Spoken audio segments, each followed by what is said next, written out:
Greetings, this is Russ Moody, and this is the first installment in what I'm going to put together and call it a Skaven visual Tactica. And rather than, there are multiple approaches in doing something like this or doing a tactical guide.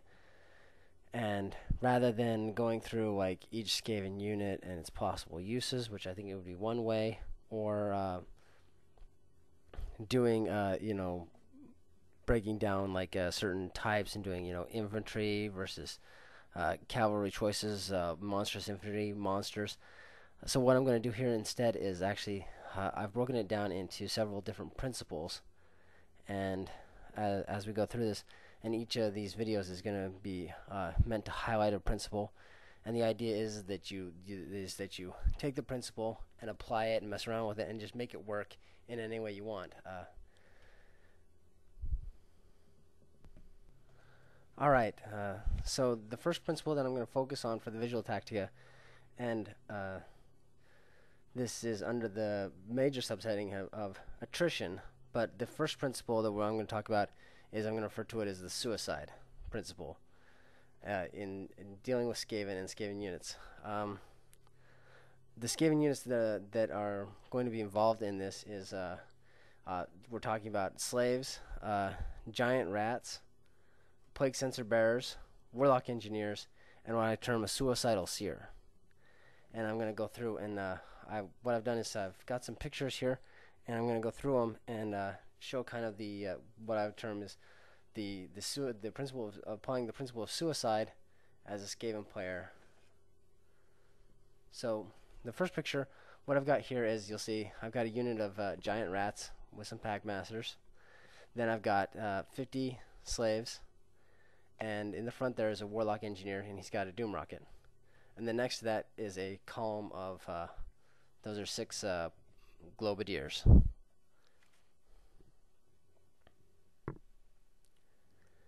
And facing off this the suicide, again, what we're talking about here is these are situations where really as a Skaven player, your combat options are limited, and what it comes down to is there are certain units that it's pretty much suicide because you can't beat them.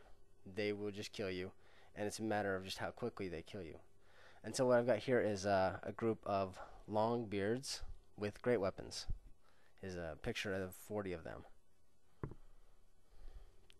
And facing off, right here, positioning on the table, this would be somewhere into the game after the first turn. And the Skaven have positioned themselves about 13 inches away from those longbeards, which is outside of their charge range.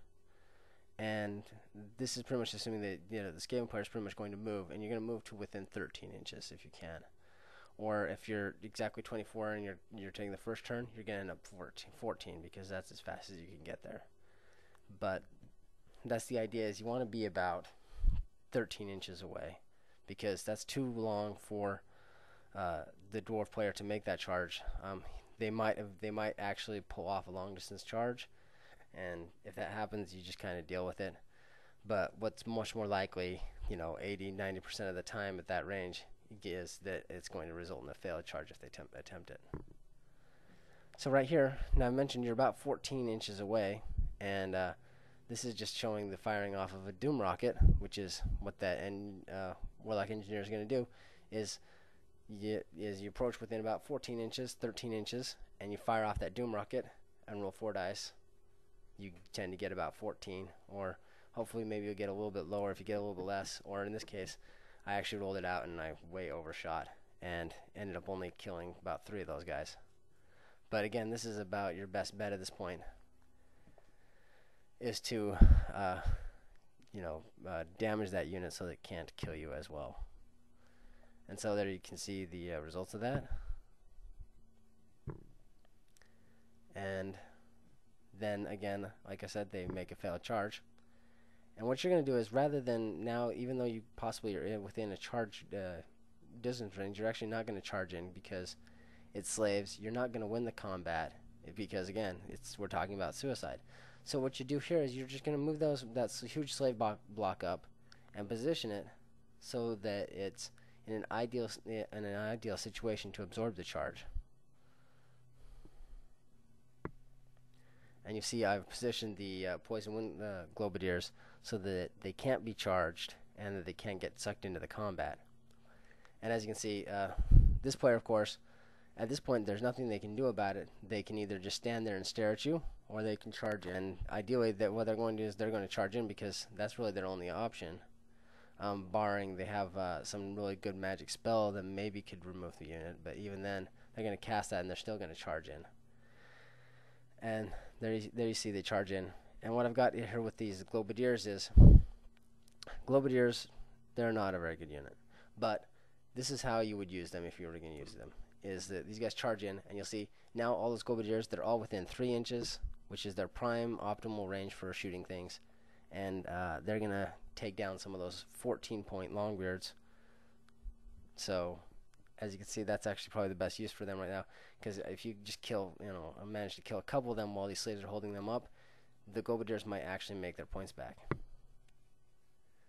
But not really, because the unit won't be dead. Now, going back, I'm going to show you again what is a much better unit combination than using globadiers. And what I've got here is their slaves, and next to that is a column of plague sensor bearers. Again, you approach to within 13 or 14. How close, close enough so that you can possibly charge in, or that you're in a good marching distance, and far enough away that they can't do much. Again, after the failed charge, then you just use your movement to position like that, and now they have 2 options here, because now they realize exactly what your plan is, but that doesn't matter, because they can either charge in now, or if not, that's even better, because all these slaves are is a tar pit. You're just tar pitting this elite unit, and even and in this case they don't want to get flanked by those plague sensor bearers, because it's going to be a ton of damage on that unit. But what are they going to do?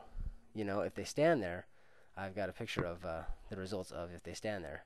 So if they choose not to go in against your tar pit, then this is what you do with your sensor bearers.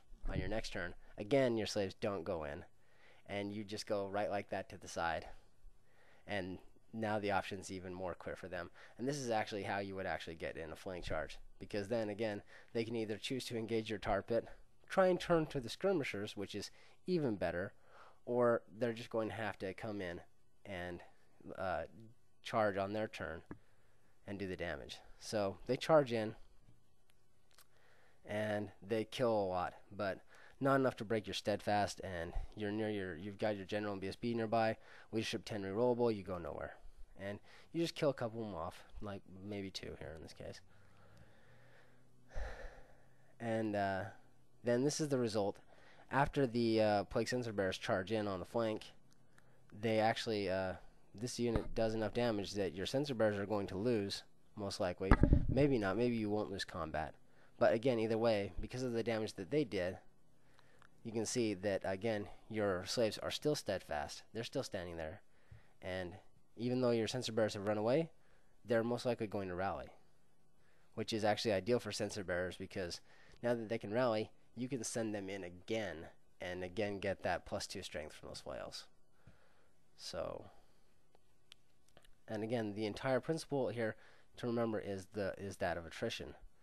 The idea is simply that you go in there, and it's a unit you can't really beat, you can't match in close combat. So all you want to do is you want to try and whittle that unit down by committing a unit, having things suicide into it, and doing all the damage they can before they die off, so that you're left with just a couple of models, something that's low enough so that you can either plague, or you cast the dreaded 13th and finish off the unit, which would be the ultimate goal right there.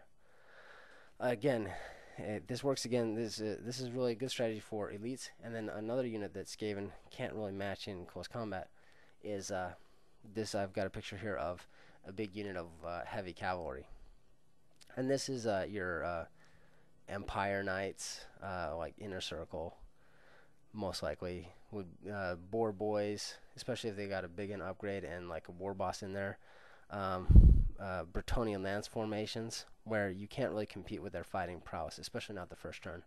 And again, the idea is to use your expendable units to go in there, face off so that you can ensure that you get a flank charge, and just do as much damage as possible against that unit in the hopes of grinding them down. And then finally a note, this picture right here is our option for a suicide unit, and this is the giant rats. And they again function almost the same way as slaves, except for they have a slightly different goal in mind in their suicide. And this is also, I've got a horde of giant rats here, but it also works somewhat well with a rat dart. But really what you would do here is, this unit right here has one goal in mind actually, and you're sending it forward into die. But as you can see, you're going to get a ton of attacks, and the goal would be to try and get as many attacks as you can on a single character. Say there's a BSB in there, or a wizard that might be vulnerable, and you would get, in this case, up to 12 attacks on that one model, and you would use those 12 attacks on that one model and try and take them down to remove either a wizard or BSB, because again, this is a unit you don't really care what happens to it, and its fighting prowess is, arguably actually a horde of giant rats has other purposes. But say this was smaller and you had only say a unit of 20, it would be a similar purpose, and you could use it as a character assassination, as just a suicide unit in an attempt to get a charge in to slow things down. This is also a pretty good idea since they move relatively quickly. You can sometimes get a charge off on cavalry this way and slow them up. That would be an effective tactic against, say, a Bretonian army, where you want to deprive them of that lance bonus. And the last one right here, what I'm going to talk about this is what I refer to as a suicidal gracier. Now, the basic idea of this gracier is this is not the army general, and all you're going to do is you're going to load him up with warp stone and maybe a power stone, or some other type of power scroll. So anyway, but all this guy is doing is his job is he's artillery, and you're going to throw 6 dice at every single spell you can. And so you're not too concerned, since he's not the general, you're not concerned about his survival. And so what I've done here is he's in the front of those slaves. And what you would do is in a combat situation, as you can see here, and again it's the same, you're 14 inches away. And then on your turn, you move your rats up, you move another unit up to protect the flank, and the gracier has popped out to the side, just because you don't want him in combat. But again, he's in an optimal position right there to go ahead and do his suicidal thing, because even if he gets dimensional cascade, he's going to blow up a couple giant rats in this case, or some slaves. It doesn't matter, and you've gotten your dreaded 13th or your plague spell off, and have really cut that number down as much as you can. Dreaded 13th, you're going to take 14 off of this 40, and that leaves your slaves with, grinding up against 24 longbeards, which in the long run, it's likely that neither side's going to go anywhere, and they're just going to stay there the entire game, which I think that's also a win for Skaven. So anyway, this is part 1 of the visual Tactica. Feel free to leave your comments, let me know what you think, and I will get part 2 up shortly.